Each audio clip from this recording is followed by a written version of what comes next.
അടുത്ത കാലം വരെ നാടിന് അപ്പുറത്തേക്ക് ഖ്യാതി ഇല്ലാതിരുന്ന ഒരു ചെറുപ്പക്കാരനെ ഇപ്പോൾ എല്ലാവരും അറിയും.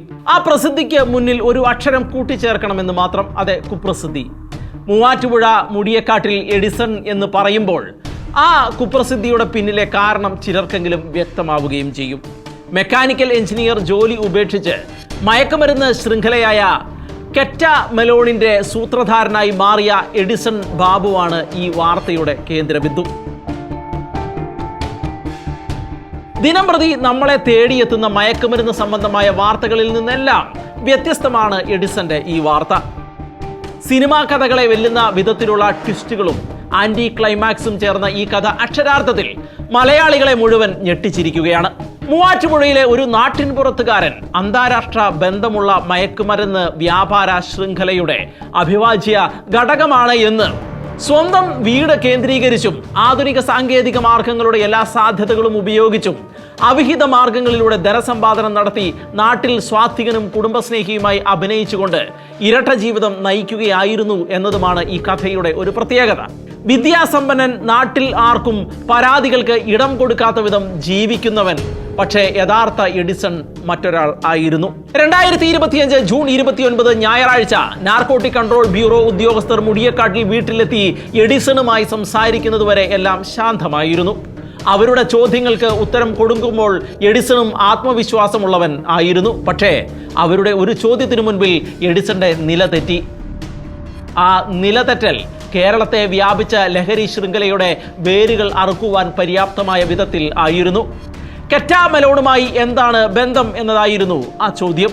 മെക്കാനിക്കൽ എഞ്ചിനീയറായി ബംഗളൂരു, പൂനെ എന്നിവിടങ്ങളിൽ ആഡംബരക്കാർ കമ്പനിയിൽ ജോലി ചെയ്യുകയായിരുന്ന 35-കാരനായ എഡിസൺ എറണാകുളം ജില്ലയിലെ എഞ്ചിനീയറിംഗ് കോളേജിൽ നിന്നാണ് മെക്കാനിക്കൽ എഞ്ചിനീയറിംഗിൽ ബിരുദം നേടിയത്.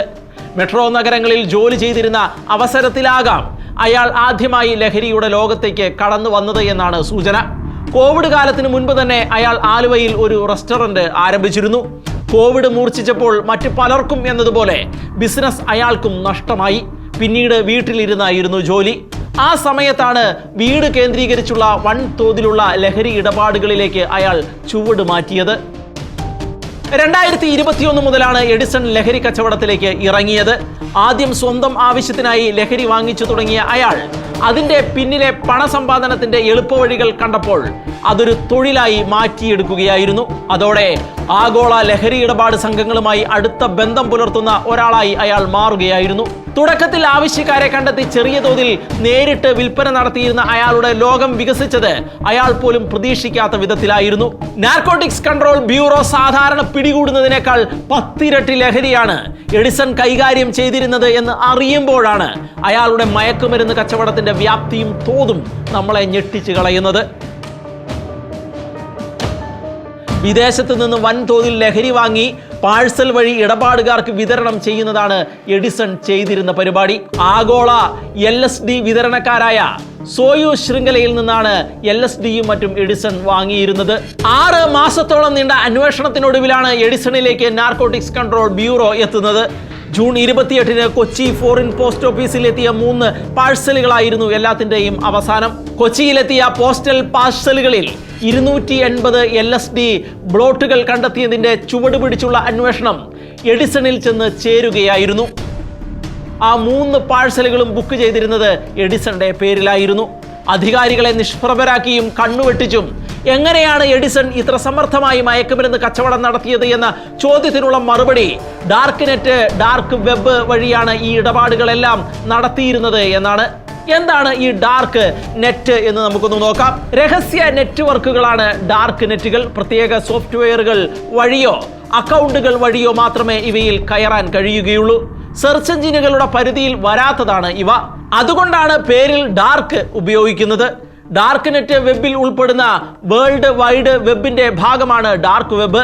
ടോർ ബ്രൗസർ പോലെയുള്ള പ്രത്യേക സോഫ്റ്റ്വെയറുകളിലൂടെയും ഉപകരണങ്ങളിലൂടെയും മാത്രം ആക്സസ് ചെയ്യാൻ കഴിയുന്ന ഇന്റർനെറ്റിന്റെ മറഞ്ഞിരിക്കുന്ന ഭാഗമാണ് ഡാർക്ക് വെബ്. പരമ്പരാഗത വെബ് ബ്രൗസറുകളിലൂടെ ആക്സസ് ചെയ്യാൻ കഴിയാത്തതും ഇന്റർനെറ്റിന്റെ മറഞ്ഞിരിക്കുന്നതും എൻക്രിപ്റ്റ് ചെയ്തതുമായ ഭാഗമാണ് ഇത്. സെർച്ച് എഞ്ചിനുകൾ സൂചികയിലാകാത്തതും സ്റ്റാൻഡേർഡ് സെർച്ച് അന്വേഷണങ്ങളിലൂടെ ആക്സസ് ചെയ്യാൻ കഴിയാത്തതുമായ ഇന്റർനെറ്റിലെ എല്ലാ ഉള്ളടക്കവും ഉൾക്കൊള്ളുന്ന ഡീപ്പ് വെബിന്റെ ഭാഗമാണിത്. പലപ്പോഴും നിയമവിരുദ്ധ പ്രവർത്തനങ്ങളുമായി ബന്ധപ്പെട്ടിരിക്കുന്നവയാണ് ഡാർക്ക് വെബ്.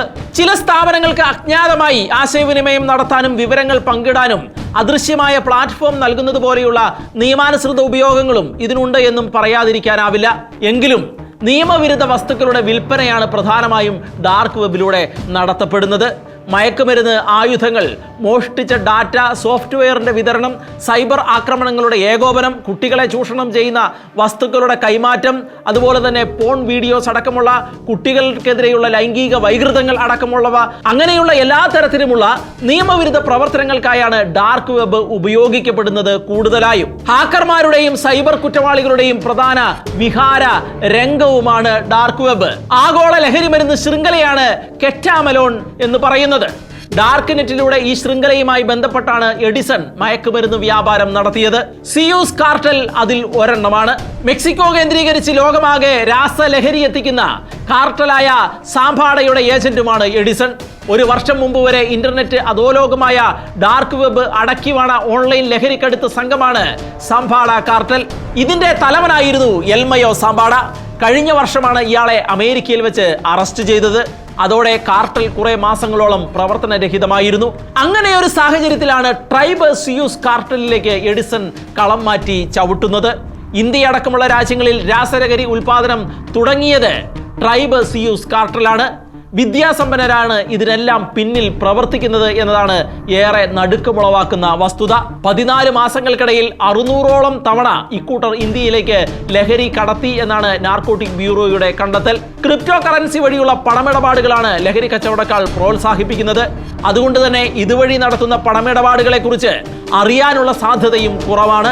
ക്രിപ്റ്റോ കറൻസി എന്താണ് എന്നുകൂടി നമുക്ക് ഒന്ന് ഓടിച്ചു നോക്കാം. ഒരു ഗവൺമെന്റോ അല്ലെങ്കിൽ ബാങ്കോ പോലെയുള്ള ഏതെങ്കിലും കേന്ദ്ര അധികാര സ്ഥാപനത്തെ ആശ്രയിക്കാതെ കമ്പ്യൂട്ടർ നെറ്റ്വർക്കിലൂടെ ഒരു പണവിനിമയ മാധ്യമമായി പ്രവർത്തിക്കാൻ രൂപകൽപ്പന ചെയ്തിരിക്കുന്ന ഡിജിറ്റൽ കറൻസിയാണ് ക്രിപ്റ്റോ കറൻസി എന്ന് പറയുന്നത്. പ്രധാനമായും ഇന്റർനെറ്റിലൂടെയുള്ള സാമ്പത്തിക ഇടപാടുകൾക്കായി ഉപയോഗിക്കുന്ന ഡിജിറ്റൽ നാണയം ബിറ്റ്കോയിൻ ആണ്. ഇതുപോലുള്ള നിരവധി ക്രിപ്റ്റോ കറൻസികൾ ഇന്ന് ലഭ്യമാണ്.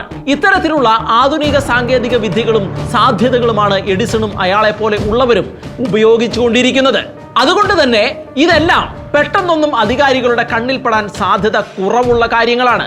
അതാണ് ഇക്കൂട്ടർ വളരെ വ്യക്തമായി ഉപയോഗിച്ചത്. NCB ഉദ്യോഗസ്ഥർ വീട്ടിലെത്തി എഡിസണെ പിടികൂടുന്നതുവരെ വീട്ടുകാർ പോലും അയാളെ സംബന്ധിച്ച് ഇക്കാര്യങ്ങളൊന്നും അറിഞ്ഞിരുന്നില്ല എന്നുള്ളതാണ് വാസ്തവം. ഉദ്യോഗസ്ഥരുടെ പല ചോദ്യങ്ങൾക്കും വിശ്വസനീയമായ മറുപടി നൽകിയ അയാൾ കെറ്റാമലോണിനെ കുറിച്ചാണ് അറിയേണ്ടത് എന്ന് ഉദ്യോഗസ്ഥർ പറഞ്ഞപ്പോഴാണ് താൻ പിടിക്കപ്പെട്ടുവെന്ന് അയാൾക്ക് മനസ്സിലായത്. ഒരിക്കലും പിടിക്കപ്പെടുകയില്ല എന്ന അയാളുടെ അമിത ആത്മവിശ്വാസം അവിടെ മല പോലെ ഇടിഞ്ഞു വീഴുകയായിരുന്നു. അതീവ രഹസ്യമായി ഡാർക്ക് വെബിലൂടെ ലഹരി വസ്തുവും ക്രിപ്റ്റോ കറൻസിയും ഇടപാട് നടത്തിയിരുന്ന കെറ്റാമലോൺ കാർട്ടലാണ് അവിടെ തകർന്നു വീണത്. ഇന്ത്യയിലെ ഏറ്റവും വലിയ ലഹരി സിൻഡിക്കേറ്റാണ് കെറ്റാമലോൺ.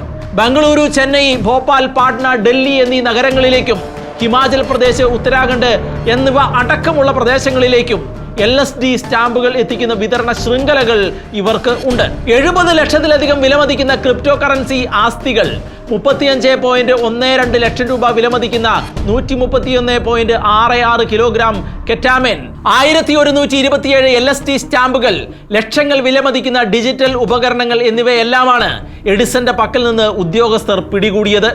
കേരളത്തിൽ പ്രതിവർഷം 1000-ൽ താഴെ LSD ബ്ലോട്ടുകൾ മാത്രം കാണുമ്പോൾ എഡിസൺ ഒരേ സമയം 1000 LSD സ്റ്റാമ്പുകൾക്ക് ഒറ്റ ഓർഡറാണ് നൽകിയിരുന്നത് എന്ന് ഓർക്കുക.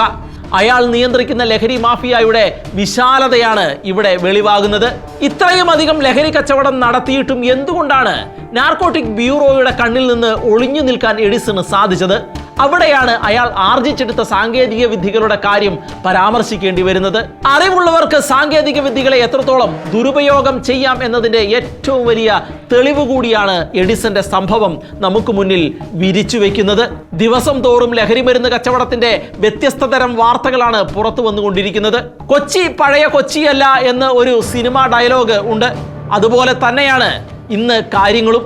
പണ്ട് ഉപജീവനത്തിനെന്ന മട്ടിൽ നാട്ടിൻപുറങ്ങളിൽ കഞ്ചാവും മറ്റും രഹസ്യമായി വിറ്റഴിച്ചിരുന്നവർ ഉണ്ടായിരുന്നു. ആളും തരവും നോക്കി മാത്രം കച്ചവടം ചെയ്ത് പണം സമ്പാദിച്ചവർ. എന്നാൽ ഒരു പരിധിയിൽ കൂടുതൽ അവർക്കാർക്കും പണം സമ്പാദിക്കാനും കഴിഞ്ഞിരുന്നില്ല. കാരണം അതിൻ്റെ വിനിമയ ശൃംഖല അത്രത്തോളം പരിമിതമായിരുന്നു എന്നുള്ളതായിരുന്നു. എന്നാൽ ഇന്ന് അതുപോലെയല്ല കാര്യങ്ങൾ.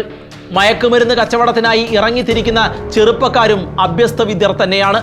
അവരിൽ ചിലർ ഇൻവെന്റേഴ്സും യൂട്യൂബർമാരുമാണ്, ടെക്കികളാണ്. യുവതികളും ഈ ചങ്ങലയിലെ കണ്ണികളാണ്. ആൺപെൺ വ്യത്യാസമോ പ്രായഭേദമോ ഇല്ലാതെയാണ് പുതുതലമുറ ഇന്ന് ലഹരിക്കൊളുത്തിൽ അങ്ങനെ പെട്ടുകൊണ്ടിരിക്കുന്നത്. എഡിസന്റെയും അയാളുമായി ബന്ധപ്പെട്ടവരുടെയും അറസ്റ്റും ചോദ്യം ചെയ്യലും വഴി കോടിക്കണക്കിന് രൂപയുടെ ഡാർക്ക് നെറ്റ് മയക്കുമരുന്ന് കച്ചവടത്തിന്റെ കൂടുതൽ വിവരങ്ങൾ പുറത്ത് വരുമെന്നാണ് കരുതപ്പെടുന്നത്. വരും ദിവസങ്ങളിൽ ഇത് സംബന്ധിച്ച് പുതിയ വിവരങ്ങൾ ലഭ്യമായേക്കാം. ഈ ഒരു സാഹചര്യത്തിലാണ് കത്തോലിക്ക സഭയുടെ പരമാധ്യക്ഷനായ ലയോ 14 പാപ്പ അടുത്ത കാലത്ത് നടത്തിയ പ്രസംഗത്തിലെ ആശയം പ്രസക്തമാകുന്നത്. അദ്ദേഹം പറഞ്ഞതിങ്ങനെയാണ്: മയക്കുമരുന്നിന് അടിമകളായവരെ ശിക്ഷിക്കുന്നതിന് പകരം മയക്കുമരുന്ന് കച്ചവടത്തിലൂടെ പണം കൊയ്യുന്ന ക്രിമിനൽ സംഘടനകളെ തകർക്കുന്നതിലായിരിക്കണം സർക്കാരുകളും അധികാരികളും ശ്രദ്ധ പതിപ്പിക്കേണ്ടത് എന്നാണ്. മയക്കുമരുന്നിന് അടിമകളായവർ ശിക്ഷിക്കപ്പെടുകയും എന്നാൽ ശക്തരായ കച്ചവടക്കാർ ശിക്ഷിക്കപ്പെടാതെ പോവുകയും ചെയ്യുന്നു. ഇരകളോട് പോരാടുന്നത് എളുപ്പമാണ്. സുരക്ഷയുടെ പേരിൽ അവർക്കെതിരെ യുദ്ധം നടത്താനും മരണശൃംഖലയിലെ അവസാന കണ്ണികളായവരെ കൊണ്ട് ജയിലുകൾ നിറയ്ക്കാനും എളുപ്പമാണ്. പക്ഷേ മറുവശത്ത് ചങ്ങല കൈകളിൽ പിടിച്ചിരിക്കുന്നവർക്ക് സ്വാധീനമുള്ളതുകൊണ്ട് അവർ ശിക്ഷിക്കപ്പെടാതെ പോകുന്നു. മയക്കുമരുന്നും പലതരത്തിലുള്ള ആസക്തികളും അദൃശ്യമായ തടവറകളാണ്. പക്ഷേ നാം എല്ലാവരും സ്വാതന്ത്ര്യത്തിലേക്ക് വിളിക്കപ്പെട്ടിരിക്കുന്നവരാണ് എന്നാണ് പാപ്പ ഓർമ്മിപ്പിച്ചത്. എത്ര പ്രസക്തമാണ് ഈ വാക്കുകൾ എന്ന് ഓർക്കുക. ഇന്നത്തെ കാലഘട്ടത്തിൽ അത് എത്രയോ പ്രസക്തമാണ്. കേരളത്തിൽ ലഹരി മരുന്ന് കച്ചവടവുമായി പ്രതിക്കൂട്ടിലായിരിക്കുന്നവരും അറസ്റ്റ് ചെയ്യപ്പെട്ടിരിക്കുന്നവരുമെല്ലാം കൂടുതലും സാധാരണക്കാരാണ്. വലയിൽ കുടുങ്ങുന്ന ചെറിയ മത്സ്യങ്ങൾ മാത്രമാണ് അവർ. എന്നാൽ തിമിംഗലങ്ങൾ കടലിൽ ഇപ്പോഴും പുളച്ച് അങ്ങനെ നടക്കുക തന്നെയാണ്. തിമിംഗലങ്ങളെ വേട്ടയാടുകയാണ് വേണ്ടത്. അതിന് ഭരണാധികാരികൾക്ക് ആർജവം വേണം. തീരുമാനം നടപ്പിലാക്കാനുള്ള ധാർമ്മികമായ ഉത്തരവാദിത്വം ഏറ്റെടുക്കാനുള്ള സന്നദ്ധത വേണം. ഇതൊന്നും ഇല്ലായെങ്കിൽ ലഹരി വിരുദ്ധ ദിനാചരണം നടത്തിയിട്ടോ ലഹരിക്കെതിരെ പ്രസംഗിച്ചിട്ടോ narcotic is a dirty business എന്ന സിനിമാ ഡയലോഗ് അടിച്ചിട്ടോ കാര്യങ്ങൾ ഒന്നുമില്ല. ലഹരിയുടെ നീരാളിപ്പിടുത്തത്തിലുള്ള നമ്മുടെ യുവജനങ്ങളെ രക്ഷിക്കാൻ നമുക്ക് ഒറ്റക്കെട്ടായി പ്രവർത്തിക്കാം. നാട്ടുകാർക്ക് കുറ്റം പറയാൻ അവസരം കൊടുക്കാത്ത വിധത്തിൽ സൗമ്യതയോടെ ഇടപെടുകയും നിഷ്കളങ്കരായി ജീവിക്കുകയും ചെയ്യുന്ന ചെറുപ്പക്കാർ നമുക്ക് അവിടെ എവിടെയായിട്ട് ഒക്കെ ഉണ്ട്. ചില സിനിമകളിൽ അത്തരം കഥാപാത്രങ്ങൾ അവതരിപ്പിക്കപ്പെട്ടിട്ടും ഉണ്ട്. അത്തരം കഥാപാത്രങ്ങളെ നോക്കിയായിരിക്കും പല വീടുകളിലും മാതാപിതാക്കൾ തങ്ങളുടെ മക്കളെ ഉപദേശിക്കുന്നത്. അവരെ കണ്ടുപിടിക്ക്, അവരെത്രയോ നല്ലവരാണ്, എത്രയോ പണം അവർ സമ്പാദിക്കുന്നുണ്ട് എന്ന്.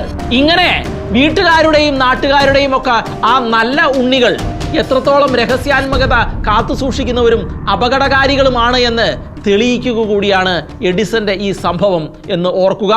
കേരളത്തെ നടുക്കിക്കളഞ്ഞ ലഹരി വേട്ടയുടെ പിന്നിലെ കഥകളെ പിന്തുടരുമ്പോൾ അതിലൂടെ അനാവരണം ചെയ്യപ്പെടുന്ന സത്യം പുതിയ തലമുറയുടെ ധാർമ്മിക അധപ്പതനവും മൂല്യച്യുതിയും ഒക്കെ ചേർന്ന് നമ്മുടെ സമൂഹം ഒരു വല്ലാത്ത ഒരു പ്രതിസന്ധി നേരിട്ടുകൊണ്ടിരിക്കുകയാണ് എന്നുള്ളതാണ്. ആഡംബരങ്ങൾക്കും സുഖജീവിതത്തിനും വേണ്ടി കൈ നനയാതെ മീൻ പിടിക്കാൻ ശ്രമിക്കുന്നവർ എത്തിച്ചേരുന്നത് വലിയ അപകടത്തിലേക്കും ആത്മനാശത്തിലേക്കും ആണ് എന്ന സത്യം നമ്മൾ മറന്നു പോകരുത്.